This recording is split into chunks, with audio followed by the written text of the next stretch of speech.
Hi everyone, welcome to another episode of the podcast. So today I've gone a little rogue, and as you all know, on Tuesdays I typically have my couples segment where I bring couples on the show, but I thought I'd change it up this week.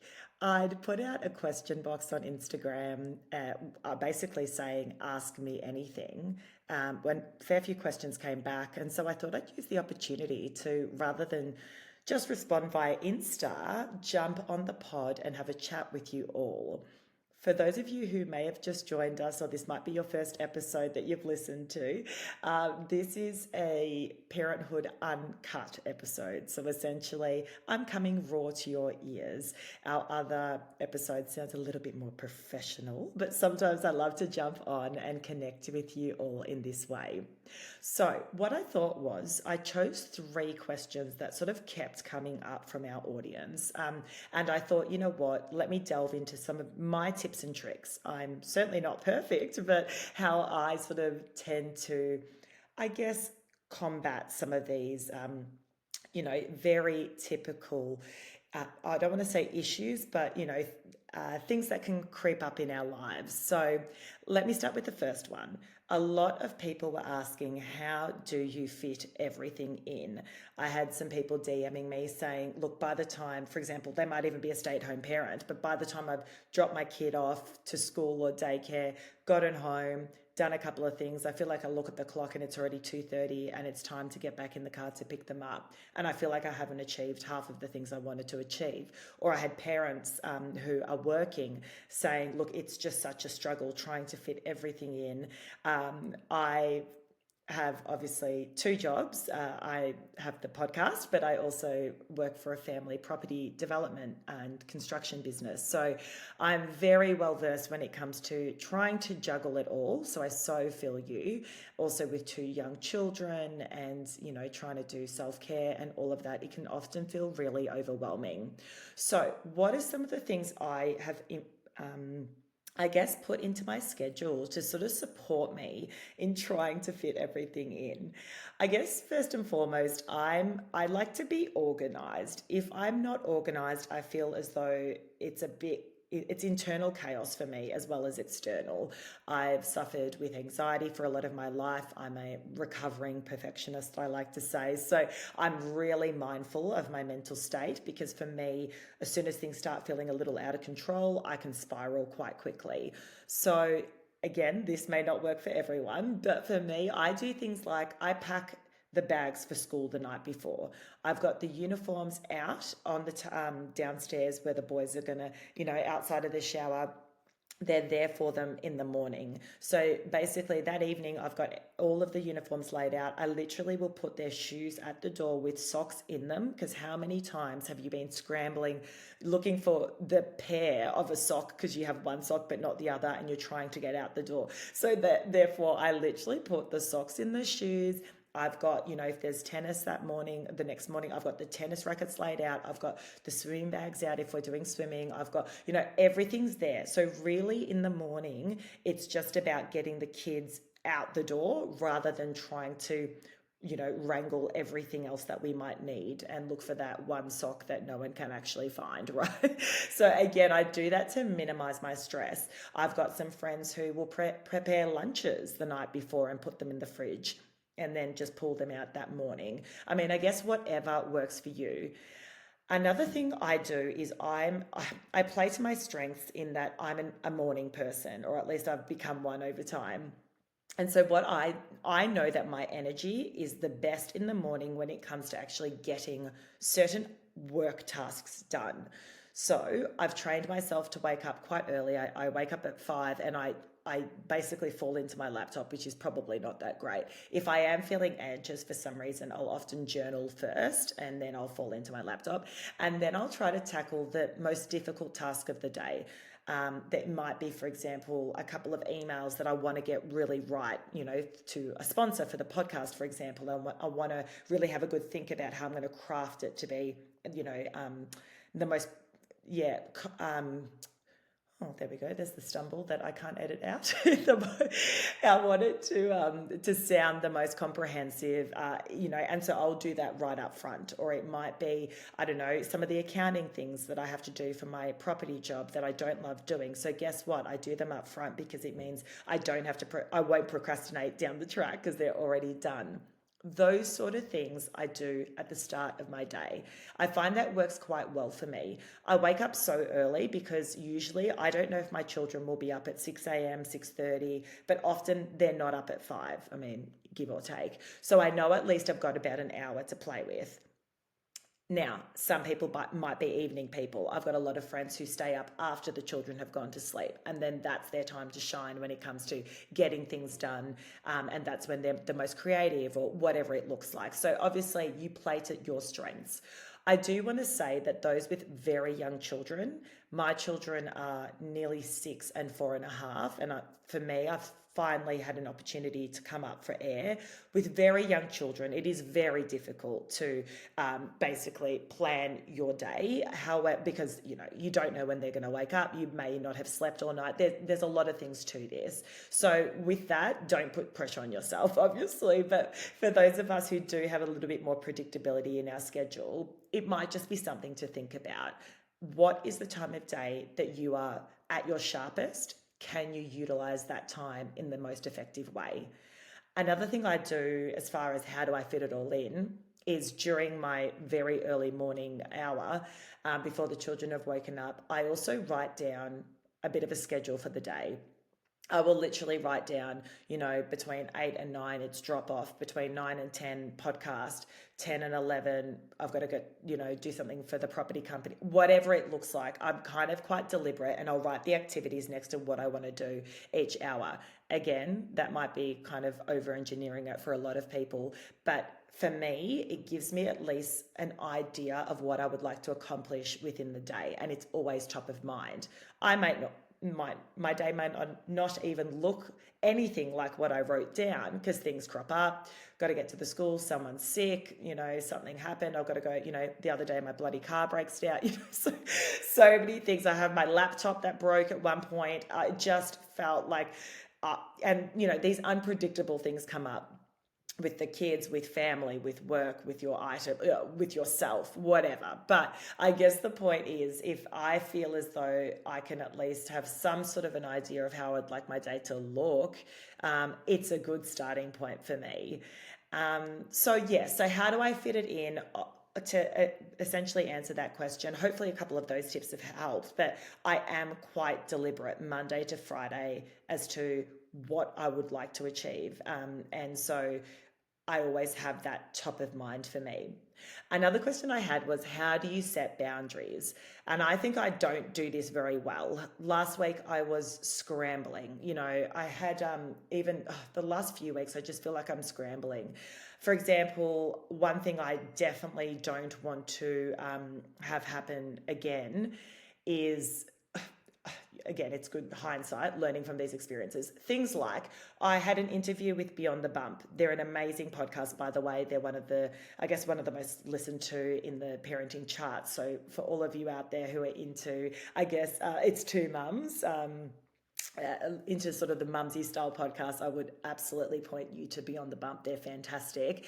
I was asked to be on, and we were tackling some audience questions about relationships, and it was a good episode, but what had happened was I had already booked in an episode with a guest before, literally the hour before my episode with Beyond the Bump. So I had 2 episodes back to back talking about not setting boundaries. I thought I'll do that because they've given me the time, each person's given me the time they're available, and I'll just make it work. But really, what happened was Beyond the Bump sent me a set of questions ahead of time, literally the hour before we were meant to record. So these questions come through, and I'm on a podcast app. I see them come through, but I'm already in an interview. And so what then happened, what it meant was I probably didn't feel as prepared for the second episode that I did, because I felt rushed because my first episode had felt like it was running a bit long. I was nervous because of the second, and so I just hadn't given myself enough of a break. Plus I didn't feel prepared, plus all of those things. Boundaries could have been set where I could have worked out a way in which I had a break between these two things so I could perform at my best for both of these things. Now for you, obviously that's my life, podcast life, but there might be things for you where you sit there going, I know between meetings, if you can, I need to sort of have a bit of a break so I can readjust for the next meeting. Another one for me is lunchtime. I really try to, if I can get at least half an hour around lunchtime to myself where I am switching off. I'm deliberately making my lunch, really trying to focus. Sometimes I might have a podcast in or an audio book. Sometimes I'm watching Hey You with my Real Housewives, whatever it looks like. But fundamentally, I need that time to switch off because I've been running so hard up until that point, and because I'm trying to perform my best before, after lunch as well. So that is, I guess that's a boundary I try to set. I don't get it right every day. Another one for me is, I don't know if you guys feel sometimes just on the weekends we're rushing from birthday party to birthday party or activity and then to a birthday party and they're going to pick up this person and go. Now I'm just sort of done with that. So now I've really kind of started setting boundaries around what I say yes to, even on the weekends. If there are 2 birthday parties back to back, I look at it and I go, look, if we're not overly close to that one of those people, then maybe I need to make a call. And maybe it's just the one birthday party we go to. So I don't feel swept off my feet, even on the weekends when it's meant to be a bit more relaxing. I mean, add in the fact that I went to bloody Big W on the weekend and spent, I don't know, $300 on just like birthday presents for like all of these upcoming birthdays. Like, it's not a cheap exercise. I mean, don't get me wrong, it's amazing and it's so lovely to have the children be social and all those things. But, fundamentally, there's a lot to think about when it comes to birthdays, activities, all of these things, because, cost of living as well. It is another element that could come into the anxiety that you might feel on the daily too. So, rather than saying yes all the time to whatever it can look like, I'm really trying to stop and pause and thinking about those boundaries that I need to set for myself. Otherwise, I just run myself into the ground and I just haven't enjoyed my day. And what is the point of it all if you're kind of not enjoying yourself? But it's only you who can control your schedule. On the weekend, obviously during the week it might be harder for you to control your schedule based on work and things like that, but where we can, I would encourage everyone to try and be more deliberate about setting those boundaries, as I am trying to as well. And as I said, I have not nailed it yet. The final question I wanted to answer, which came in a fair bit, was how do you fit in exercise, or it might be self-care time or whatever. I had variations to this question. That's a really good question. I have not been fitting in exercise well, and I just feel like I speak to so many parents. It is one of the hardest things, trying to fit in this self-care time or just time to yourself, or whatever it might look like. For me as well, I don't think I've ever shared this, but since having children, after my pregnancies, I've always had a really funny lower back. I don't know if it was because I had 2 pregnancies and it felt like almost back to back. My children are 18 months apart. And I feel like my posture changed when pregnant. And then obviously I wasn't working my core after my pregnancies, which was probably a fail on my end. So I've just kept ignoring this lower back thing. I go for a run and I feel it tweaking a bit. I lie in bed flat on my back and I feel it tweaking.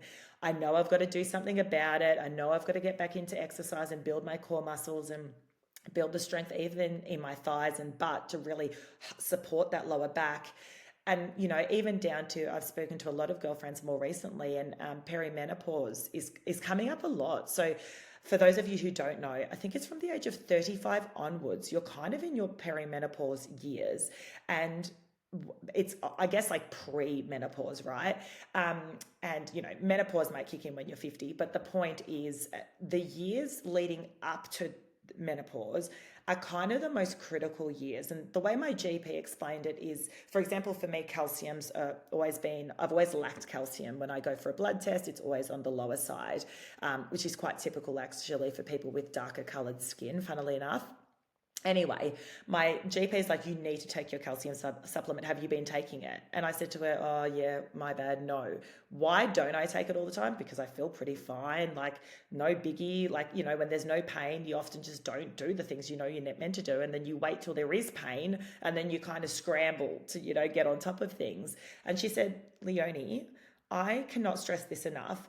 You need to start taking your calcium now, because what's going to happen is that one day in 10, 15 years time, when you hit menopause, you don't get a warning. All of a sudden, your body will just kind of, all of the things will start creeping up. Like you might realize that your bones have started, it just kind of flicks, your body really flicks a switch. And the way it was explained to me was in the years, from in your 30s, even early 40s, your body is sort of conditioned to protecting itself because you are in those sort of years in which you're likely to give birth. So your body's sort of running in a really sort of optimum way. But as you get older, the optimum capacity that your body's running in is less so. And so quite quickly, the issues can arise, particularly when you hit menopause, because you haven't been looking after yourself or you've been ignoring the signs. I actually want to bring someone onto the podcast to talk more about perimenopause and menopause, because it's just a topic I'm fascinated about. And I'm probably butchering the explanation, but fundamentally, going back to this, how do you fit in exercise and how do you look after yourself now? After hearing these conversations, I kept thinking, yeah, I've got to do something about this. I've got to do something about, like, for example, I need to freaking I've got to take my calcium tablet. I know I do, but also I've got to do something about my lower back, because the longer I wait, the worse it's going to get. And so I've only just recently, literally last week, I was recommended by so many different people in my network about a gym called Gripped, and it's in Hawthorne.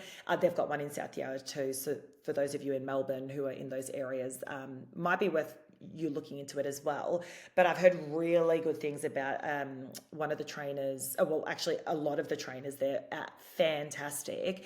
And a number of my friends are doing sessions there, whether it's the group sessions, there's a women's one, you can do individual, obviously, you can utilize the gym and their facilities, blah, blah, blah. So long story short, I was kind of like, all right, I probably need to get a trainer to give me some ideas around how I even go about supporting my core, to support me with strength work, because apparently, again, perimenopause years, it's really critical that we are building strength and muscle strength. It's critical to do it now so that your body's super strong down the track. And it's something, again, I feel like I've gotten a little lazy on, and I probably need a bit more motivation, to be honest. So I will report back. But as of this week, towards the back end of this week, I'm meeting with my trainer, Obi, at Grips Hawthorne, which I'm so excited about. And we're going to start my fitness journey. And hopefully I can, start prioritizing me and knowing that someone expects me to be there at certain times, like for training. It's probably the motivation I need. I guess I'm saying all of this because if there are some of you out there thinking, oh yeah, me too with my lower back, or me too with this one thing I've just been ignoring and it's bothering me all the time. Firstly, I hear you, because I've been ignoring it. My kids are, as I said, 6 and 4.5, and I've done nothing about it all this time. But secondly, hopefully this is just like a nice little reminder to just start thinking about you and perhaps how you might be able to fit in a little bit of time to start looking after yourself in those areas as well. If you are in the perimenopausal years like myself, it's probably even more critical to really start thinking about how can we start building up our strength and our well-being as we head into, the later years of our life. Oh my God, I feel like I'm bloody talking like I'm an old person. But it's like crazy because, I feel like I'm 20, and yet I speak to people and they're like, no, mate, you got to look after yourself now, ASAP, stop ignoring all the signs. So how do I fit in exercise to answer this person's question? I guess more recently, I've become a lot more deliberate in my schedule as to how I will fit this in.